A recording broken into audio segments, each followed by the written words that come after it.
Gimana teman-teman kabarnya hari ini? Sehat? Oke, alhamdulillah.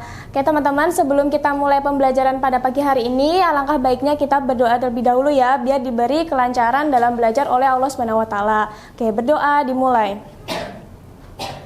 Berdoa selesai. Oke teman-teman, kita absensi terlebih dahulu ya.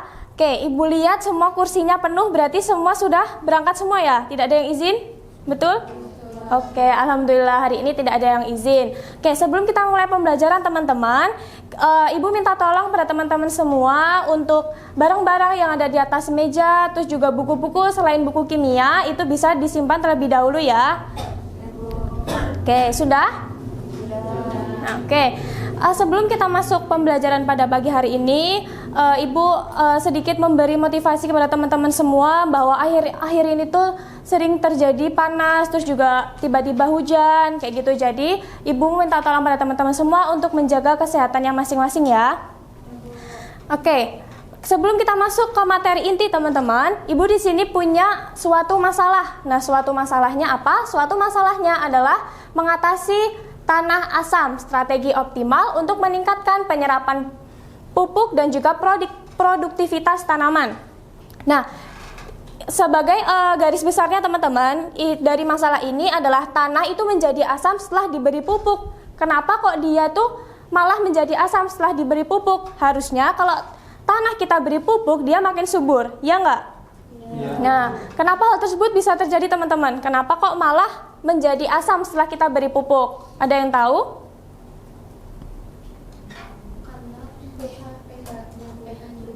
Oke, betul banget teman-teman. Jadi di sini itu malah terjadi asam pada tanah itu diakibatkan oleh pupuknya. Nah, kenapa diakibatkan oleh pupuknya? Karena ternyata tidak semua pupuk itu baik teman-teman. Jadi ada beberapa pupuk seperti amonium sulfat dan juga amonium klorida itu jika kita campurkan dengan air, karena amonium sulfat dan juga amonium klorida itu termasuk garam ya. Jika kita campurkan ke dalam air saat dia larut, maka nantinya akan ada ion NH4+ yang akan mengalami hidrolisis dan juga akan menghasilkan ion H+, sehingga larutan itu menjadi asam. Betul, sehingga akibatnya tanah itu kalau kita sering tambahkan pupuk, maka dia akan menjadi lebih asam. Nah, dari permasalahan ini teman-teman, maka pada pagi hari ini kita akan belajar tentang hidrolisis garam.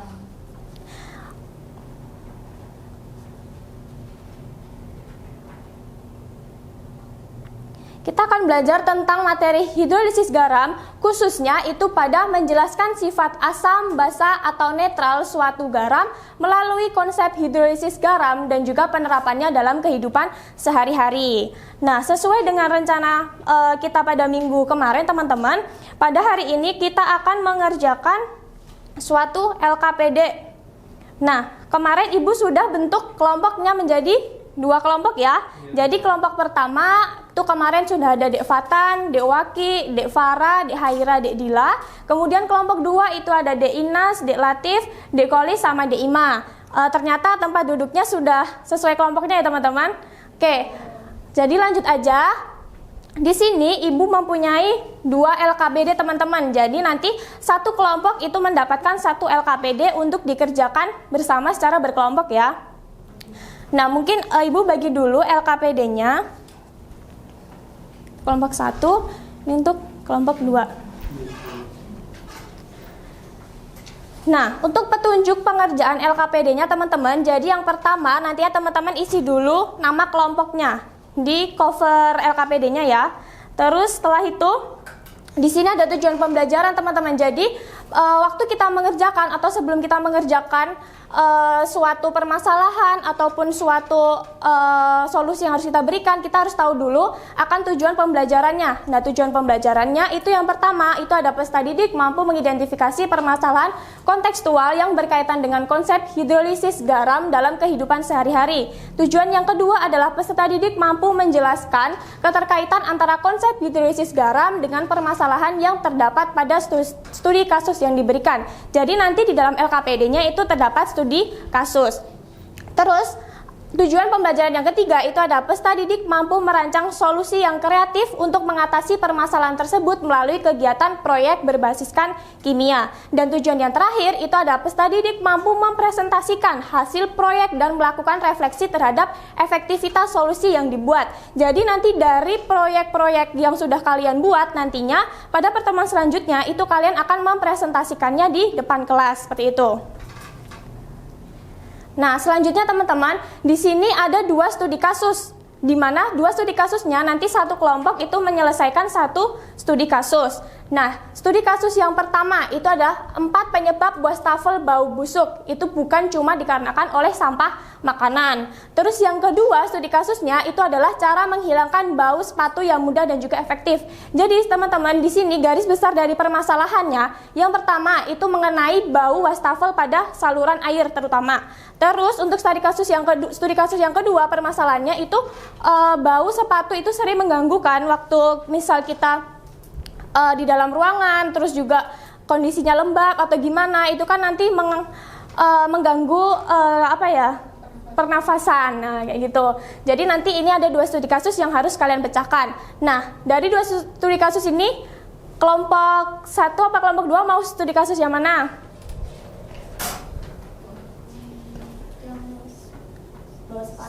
Oh, bau sepatu, kelompok 1, kelompok 2 berarti yang wastafel. Oke. Nah, langkah selanjutnya nantinya ada analisis kasus teman-teman. Jadi analisis kasusnya itu ada beberapa pertanyaan ataupun yang harus kalian jawab itu berupa permasalahannya nanti apa, solusinya apa, proyek yang harus kalian buat apa, kemudian simpulan dari diskusi kelompoknya nanti apa, cara untuk teman-teman menyelesaikan permasalahannya itu nanti apa, dan juga keterkaitan konsep kimia sama solusi yang teman-teman berikan itu apa itu. Nah, dari permasalahan tadi atau dari solusi yang sudah teman-teman buat atau teman-teman temukan, nanti teman-teman akan mengerjakan aktivitas 1, di mana aktivitas 1 ini berupa tabel atau langkah-langkah urut yang harus teman-teman jawab untuk menyelesaikan suatu permasalahan tadi. Jadi teman-teman akan membuat proyek, di mana membuat proyeknya itu harus ditentukan nih. Misal nomor 1 hari tanggal Rabu 10 Oktober 2025. Waktu misal jam 10, aktivitasnya apa? Misal kalau yang wastafel tadi, masalah wastafel bau itu contoh aktivitasnya berarti mengidentifikasi penyebab bau wastafel itu apa aja. Terus misal hari kedua membeli alat bahan gitu ya. Terus di sini ada penanggung jawab. Jadi penanggung jawab itu fungsinya untuk apa? Jadi fungsi penanggung jawab itu untuk memastikan bahwa teman-teman semua itu ikut terlibat aktif dalam menyelesaikan diskusi kelompok ini gitu. Jadi di sini tidak ada kayak istilah kita cuma menitip nama aja, tapi kita ikut berkontribusi untuk menyelesaikan permasalahan tersebut. Seperti itu ya teman-teman. Nah, di sini nanti ada aktivitas 2, di mana aktivitas 2 ini nantinya adalah poin-poin yang harus ada pada saat teman-teman mempresentasikan hasil proyeknya. Terus di sini ada refleksi individu, di mana refleksi individu itu setelah kalian membuat proyek, setelah kalian mempresentasikan, ini ada pertanyaan-pertanyaan yang harus teman-teman jawab. Nah, di sini juga ada penilaian diri, di mana penilaian dirinya itu juga nanti dijawab secara individu. Terus kan itu LKPD cuma 1. Nah, kalau individu gimana cara jawabnya, Bu? Jadi nanti cara jawabnya Ibu akan kirimkan filenya, terus nanti kalian print, terus isi secara individu, dan minggu depan itu dibawa waktu kalian sebelum presentasi, seperti itu. Jelas? Ada yang ditanyakan? Belum? Oke, kalau belum boleh silahkan langsung mengerjakan LKPD-nya ya teman-teman.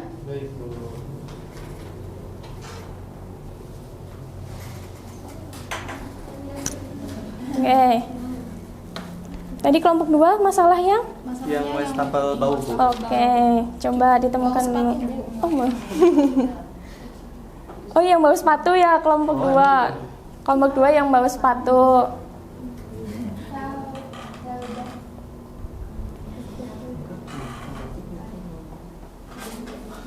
Oke, permasalahannya apa? Sudah dibaca belum? Sudah, Bu. Ini tuh sepatunya bau karena biasanya itu kan lembab, Bu. Oh iya, betul. Lembab karena jadinya tumbuh bakteri sama jamur. Bakteri jamur itu menghasilkan bau gitu, Bu. Oke, betul. Jadi dari masalahnya itu dikarenakan karena sepatu itu mungkin nggak dicuci, kondisinya lembab gitu ya. Jadi mereka menimbulkan bakteri-bakteri sehingga menyebabkan bau. Oke, betul teman-teman. Oke, gimana kelompok 1 sudah dibaca? Udah Bu, Oke. masalahnya itu kan bukan cuma sama makanan, tapi ini ada kayak sisa yang numpuk gitu Bu, makanannya. Betul. Nyebabin bau, soalnya dia menumbuhin bakteri. Oke, betul. Jadi tidak hanya disebabkan oleh sampah organik ya, Dila, betul. Karena itu bisa disebabkan karena tumpukan lemak-lemak juga gitu ya. Oke, betul sekali.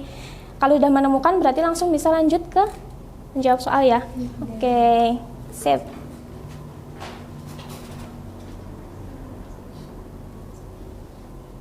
Sudah sampai mana? Solusinya Ini di solusi Bu. Oh, keren. Solusinya berarti harus dibikin apa Bu? Dibikin produk yang bisa membunuh kuman. Oh, boleh. Jadi kalian mau proyeknya tuh membuat produk. Jadi teman-teman bisa kayak membuat produk seperti bumbu atau apa atau semprot, obat semprot itu juga bisa. Nanti tapi masih dikaitkan dengan materi hidrolisis garam ya dalam pembuatannya gitu. Kalau buat pewangi atau penetral gitu boleh nggak Bu? Boleh. Wastafelnya. Boleh. Jadi ditambah kayak ekstrak apa gitu ya biar baunya untuk mengurangi. Oh, boleh. Bagus teman-teman.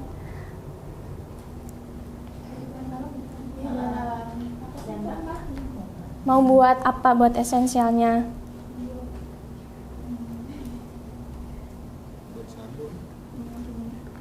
Cuka. Dari cuka. Apa jeruk nipis itu bisa nggak Bu? Bisa. Jadi nanti jeruk nipisnya buat esensialnya. Ya. Oke, bagus. Betul. Bisa. Jadi nanti kalian buat sendiri buat esensialnya ya. Iya Bu. Nanti dengan cara apa buat esensialnya mungkin bisa diparut atau nanti bisa itu dikukus di air, diperas gitu juga bisa ya. Oke.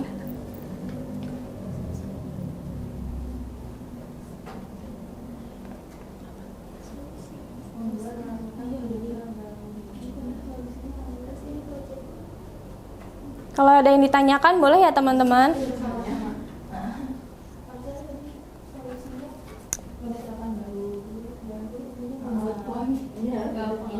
Bu, ini Ya. berarti produknya nanti kan membuat larutan ya Bu. Ya. Membuat larutan penetral bau. Kenapa?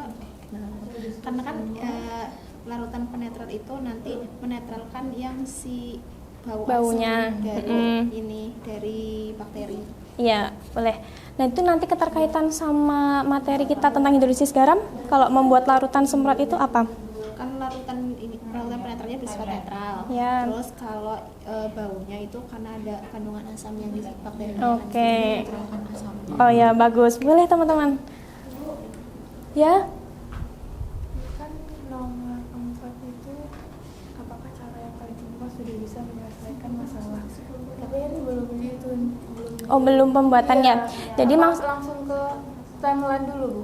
Oke, jadi apakah cara kalian itu bisa menyelesaikan masalah atau tidak itu menurut pendapat teman-teman yang sekarang. Kemungkinan bisa atau enggak. Terus nanti waktu saat pembuatan itu teman-teman bisa langsung buktiin sendiri apakah produknya itu benar-benar bisa menyelesaikan masalahnya atau tidak gitu. Jadi ini tuh bagian awal dari hasil pemikiran teman-teman untuk menyelesaikan masalahnya gitu. Itu arah idealitanya ya Bu, baru nanti kalau udah timeline Iya, realitanya. jadi nanti waktu hasil akhirnya dipresentasikan itu kayak gitu ya teman-teman. Oke. Semacam hipotesisnya ya Bu. Iya, Berarti betul, kesimpulan di awal. betul, relatif, betul sekali. Ya, Bu, ini kan setelah kita researching bakteri ternyata sifatnya tidak asam. Terus yang di sini kan penetral, yang dinetralin itu bagian apanya ya Bu? mungkin yang dinetralkan itu karena dia kan berbau asam ya, berbau asam di dalam sepatunya. Jadi kita netralkannya pakai produk semprot dari DIMA tadi, kelompok DIMA tadi gitu.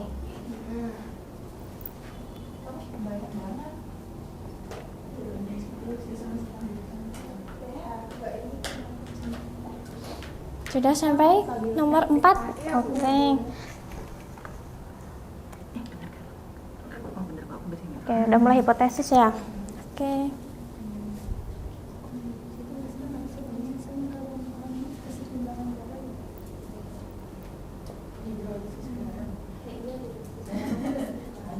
Jangan lupa ya teman-teman, dalam membuat proyeknya itu kita kaitin sama materi kita. Materi kita adalah hidrolisis garam tadi ya. Gitu. Jadi saling keterkaitan.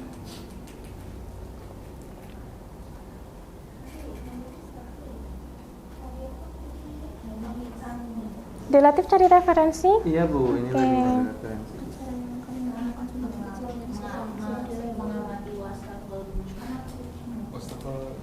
Oke, udah sampai timeline. Wastafel kelas 1. Pokoknya yang bau di kan kita harus mencari wastafel yang bau buat bisa ngatasin dia biar nggak bau. Oke, jadi nanti di timelinenya teman-teman itu kita deadline-nya itu 7 hari dari sekarang ya. Jadi timelinenya nanti disesuaikan sama kebutuhan dari proyek teman-teman gitu.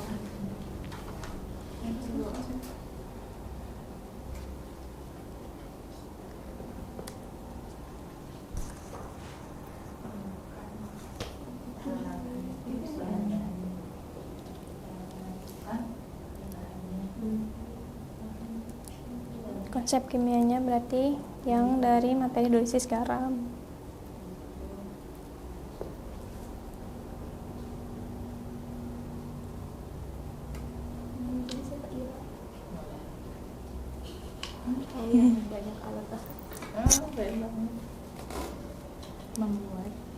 Jadi kalian buat esensial itu nanti di 1 hari ya, atau beberapa hari mau rencananya?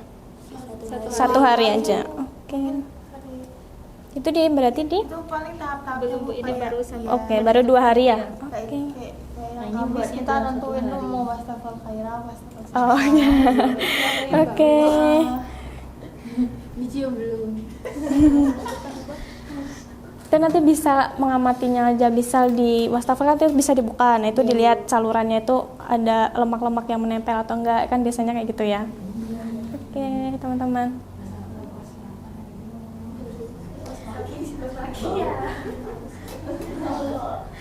Oke, teman-teman, karena Ibu lihat sudah pada selesai, mungkin pertemuan hari ini Ibu cukupkan ya teman-teman. Tapi Ibu berpesan jangan lupa untuk proyek-proyeknya yang aktivitas 2, terus refleksi individu dan juga proyek berkelompoknya itu jangan lupa dikerjakan ya. Dan juga minggu depan itu dipresentasikan. Jadi produknya itu dibawa ya. Oke, ada yang ditanyakan lebih dahulu teman-teman? Belum ada. Oke, mungkin itu dari Ibu. Ibu cukupkan ya teman-teman. Ibu mohon maaf apabila Ibu selama mengajar tadi ada kesalahan baik ucapan ataupun perbuatan. Terima kasih. Wassalamualaikum warahmatullahi wabarakatuh.